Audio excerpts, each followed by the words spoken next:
Hey y'all, in today's video I'm going to show you how I made this pumpkin decor using fabric doilies and also paper doilies.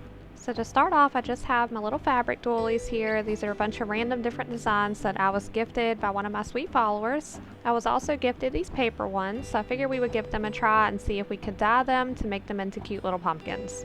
So to dye them, I'm just using a little bowl of water, and I have this Harvest Orange acrylic paint by Apple Barrel brand, and I just mixed that into the water. I didn't measure that anyway, just keep in mind the more paint you use, the darker it'll be. This was my first time trying this with these, so I just kind of did a random amount, honestly. And I also want to mention, just try to do this on the surface of your paint and water mixture, because if you go deep down into your bowl, you may have some clumpier pieces of paint that may end up causing little splotches and things on your fabric. And now we're going to give the paper doilies a try. So I'm just using the same technique, just trying to keep it on the surface so I don't have any clumpy paint down the bottom.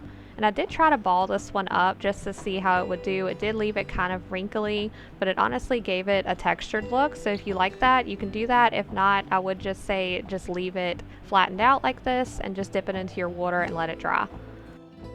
And I really wanted to try out some greens. I'm using this Mountain Forest green. This was the only green I had on hand, and it was a little old, so it was kind of clumpy, but it still mixed really well in the water anyway, so we're giving this a try with our paper doilies. And I did notice that one side of my doilies took it darker than the other side, so that kind of works out nicely. If you don't really like how dark one side is, the other side may be lighter. So I placed them on some paper to let them dry, and this is the other side that I flipped over to let them dry, so you'll see they're a little lighter on this side. And I just left mine to dry overnight, so this is how they look the next morning.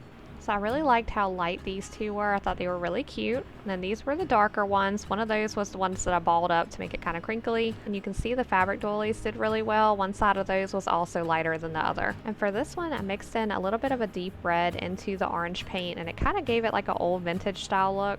And now we're going to make the piece that we're going to attach these to as like our little sign. So I'm using a piece of cardboard and just a scrap piece of burlap, and I'm gluing that directly onto the cardboard using my scissors so I don't burn myself. And I'm just wrapping that right around the edges of the cardboard. You can cover the back if you want. I just left it as it was.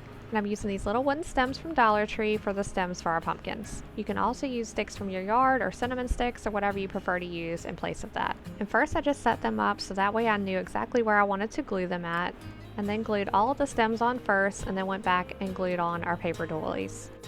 And I kind of just glued right onto the stem of our pumpkin and then right along the edges of our paper doilies so that they would kind of have a little bit of a rounded look to them. Plus, with the stem being so thick on them, I couldn't really lay them flat, so I'm just using that to my advantage and giving them more of a three-dimensional look. And to give them more of that fall look, that nice rustic look, we're going to add some raffia bows to them. And now that we have that cute little finishing touch for our pumpkins, I wanted to add something to the background because I felt like it was a little plain. So I'm just wrapping some twine along the top portion of our cardboard. I wrap it around 3 times and then just glue it to the back side of our cardboard. And then I did the same thing for the bottom. And of course I still won't quite done with this, so I added some little buttons on the corner just for a finishing touch. And y'all, when I looked at this, I thought it was so cute. I absolutely love how this one turned out. I love the soft tones and how it has a nice country rustic feel. So for our next one, we're kind of doing the same thing, but we're making use of our fabric doilies for this one. So I just cut a smaller piece of cardboard and glued on another scrap piece of burlap. But this time I cut it off the edges and just kind of frayed the edges a little bit. And for this one, I really wanted to go with like a stacked pumpkin look. So I was trying to sort these around to see how I wanted that to look. And I initially did want to do all 3 of these, but I couldn't figure out how to set them up to where it looked best to me. I felt like it was a little too crowded, so I ended up taking one of those away. And I just kind of angled them to give them a little more character, and then did the same thing of gluing on the stems and then the doilies right on top of the stem, and then just securing them by gluing the edges of our doilies. And then just added in some little raffia bows because I just love how that looks on these. And I also added in some little buttons just for a little finishing touch on our raffia bow. But I just absolutely love how these look, y'all. I think they turned out so cute. They were so easy to make. I really hope y'all enjoyed this video. I will have another video coming up soon of this little scarecrow that I made. I made him out of small blue jeans, so I can't wait to share that with y'all. But let me know down in the comments what you think of the little pumpkins, and also if you're excited about the little scarecrow. And I will see you on the next video.